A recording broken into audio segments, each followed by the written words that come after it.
अस्सलामुअलैकुम everyone, this is me Ayesha Ibrahim. Welcome to my YouTube channel. आज जो है वो हमने डिस्कस करना है इमर्जेंस ऑफ सोशियोलॉजी में इंडस्ट्रियल रेवोल्यूशन को। लास्ट लेक्चर में हमने देखा था कि फ्रेंच रेवोल्यूशन क्या है और फ्रेंच रेवोल्यूशन किस तरह से कंट्रीब्यूट करता है सोशियोलॉजी की इमर्जेंस में। तो आज हम देखते हैं इंडस्ट्रियल रेवोल्यूशन को। तो इंडस्ट्रियल रेवोल्यूशन क्या है? अगर मैं सिंपल वर्ड्स में इसको डिफ़ाइन करूँ तो बेसिकली ये एक इकोनॉमिकल शिफ्ट थी जहाँ एग्रीकल्चरल सोसाइटीज़ इंडस्ट्रियल सोसाइटीज़ में कन्वर्ट हो गई थी। ये एक ऐसा कल्चरल और इकोनॉमिकल चेंज था, कल्चरल और इकोनॉमिक शिफ्ट थी जिसमें पहले जो चीज़ें मैनुअल लेबर के थ्रू छोटे पैमाने पर बनाई जाती थी, वही सब चीज़ें बड़े लेवल पर कॉम्प्लेक्स मशीन्स के थ्रू टेक्नोलॉजी वगैरह को यूज़ करते हुए फैक्ट्रीज़ में बनाई जाने लगी। वक्त के साथ साथ टेक्नोलॉजी में भी एडवांसमेंट आती गई, न्यू एनर्जी रिसोर्सेज और ट्रांसपोर्टेशन वगैरह में भी डेवलपमेंट आती रही थी। इंडस्ट्रियल रेवोल्यूशन जो है ये एक चेंज का, एक इनोवेशन का दौर था जो लेट 70s और अर्ली 80s में स्टार्ट हुआ था। और ये स्टार्ट कहाँ हुआ था? बरतानिया में, और आहिस्ता आहिस्ता जो है इसने पूरी दुनिया को अपनी लपेट में ले लिया था। तो बेसिकली इंडस्ट्रियल रेवोल्यूशन क्या है? एक ऐसी शिफ्ट थी जहाँ एग्रीकल्चरल सोसाइटीज़ कन्वर्ट हो गई थी इंडस्ट्रियल सोसाइटीज़ में। देन नेक्स्ट है how long did it last, यानी इसका टाइम पीरियड क्या है, कितने अरसे तक ये जारी रहा था। इंडस्ट्रियल रेवोल्यूशन कोई 1-2 साल जारी नहीं रहा, बल्कि इसका जो टाइम पीरियड है वो 100 साल से ज़्यादा है। और ये स्टार्ट हुआ था बरतानिया में लेट 70s में, और ये आहिस्ता आहिस्ता फिर यूरोप, यूएस और पूरी दुनिया में जो है वो फैल गया था। देन नेक्स्ट है phases of industrial revolution. Industrial revolution की जो है वो दो फेजेस हैं, एक है फर्स्ट इंडस्ट्रियल रेवोल्यूशन और एक है सेकंड इंडस्ट्रियल रेवोल्यूशन। जो फर्स्ट वेव है इंडस्ट्रियल रेवोल्यूशन की, इसका जो टाइम पीरियड है वो है लेट 70s से मिड 80s।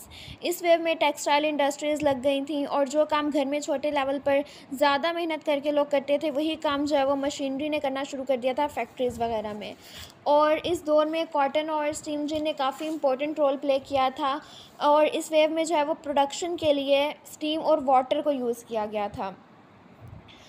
देन नेक्स्ट है second industrial revolution.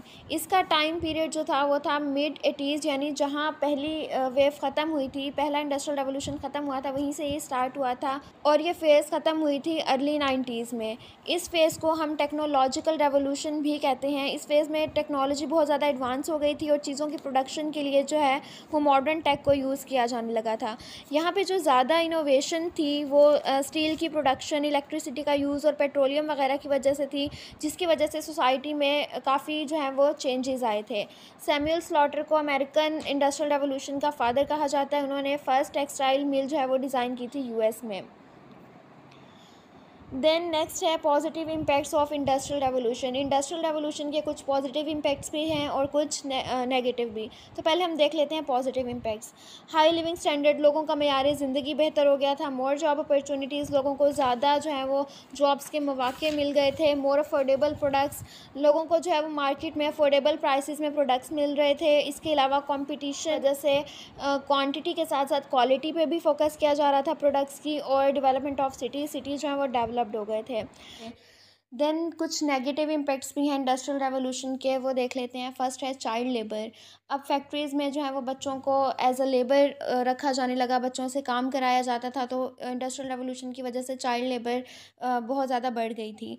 Veg salary, कम तनख्वाहों पे ज़्यादा काम लिया जाने लगा था। स्लम्स, कच्ची आबादी में जो है वो लोग रहते थे, और जब वो बहुत ज़्यादा लोग इकट्ठे हो गए थे तो बहुत ज़्यादा मसाइल उनके लिए खड़े हो गए थे। हेल्थ के लिहाज से सुसाइड यानी क्राइम रेट बहुत ज़्यादा बढ़ गया था, और टेरिबल वर्किंग कंडीशंस थी। मतलब वहाँ पे ये था कि बहुत सारे लोग जो हैं वो अचानक उठ के आ गए थे एक जगह पर, स्पेस कम थी, उसकी वजह से बहुत ज़्यादा मसाइल का सामना करना पड़ा था उन्हें। देन नेक्स्ट है इंडस्ट्रियल रेवोल्यूशन और सोशियोलॉजी। इंडस्ट्रियल रेवोल्यूशन किस तरह से वजह बनी थी सोशियोलॉजी की इमर्जेंस की? पहले भी हमने डिस्कस किया था कि अगस्ट कॉम्टे को हम फादर ऑफ सोशियोलॉजी कंसीडर करते हैं, और उन्होंने जो है इस सारे फ्रेंच रेवोल्यूशन और इंडस्ट्रियल रेवोल्यूशन का जो फिनोमिना था उसको बहुत इंटरेस्टिंगली देखा था। उन्होंने देखा कि मतलब पहले लोग बिल्कुल सादा ज़िंदगी गुजार रहे हैं, एग्रीकल्चरल सोसाइटीज़ हैं, फिर एकदम एडवांसमेंट आती है, शिफ्ट आती है, और एग्रीकल्चरल सोसाइटीज़ जो हैं वो शिफ्ट हो जाती हैं इंडस्ट्रियल सोसाइटीज़ में।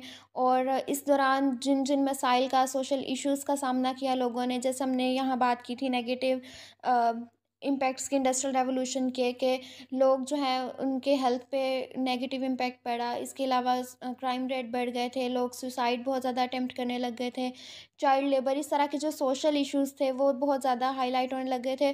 तो इन सब प्रॉब्लम्स को आइडेंटिफाई करने के लिए, इनका सोल्यूशन जनरेट करने के लिए उस टाइम कोई फील्ड नहीं थी। यही मतलब सोशल साइंसेज़ में हिस्ट्री वगैरह, पॉलिटिकल साइंस, ये सब सब्जेक्ट्स थे, लेकिन ये जो है वो इनफ नहीं थे इन सारे फिनोमिनाज को सोशली सही तरीके से एक्सप्लेन करने के लिए।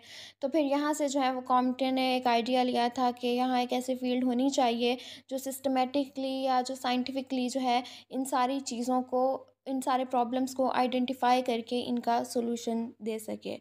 तो ये था आज का लेक्चर जिसमें हमने डिस्कस किया कि इंडस्ट्रियल रेवोल्यूशन क्या है। इंडस्ट्रियल रेवोल्यूशन बेसिकली एक शिफ्ट थी इकोनॉमिकल और कल्चरल, जहाँ एग्रीकल्चरल सोसाइटीज़ कन्वर्ट हो गई थी इंडस्ट्रियल सोसाइटीज़ में। इसकी दो फेजेस थी जो हमने पढ़ी। फर्स्ट फेज़ में जो है वो टेक्सटाइल इंडस्ट्रीज़ वगैरह लगाई गई थी, वाटर और स्टीम का यूज़ किया गया था। सेकंड में टेक्नोलॉजी में एडवांसमेंट आ गई थी और इलेक्ट्रिसिटी का यूज़ और स्टील की प्रोडक्शन का मेन रोल रहा था यहाँ पर।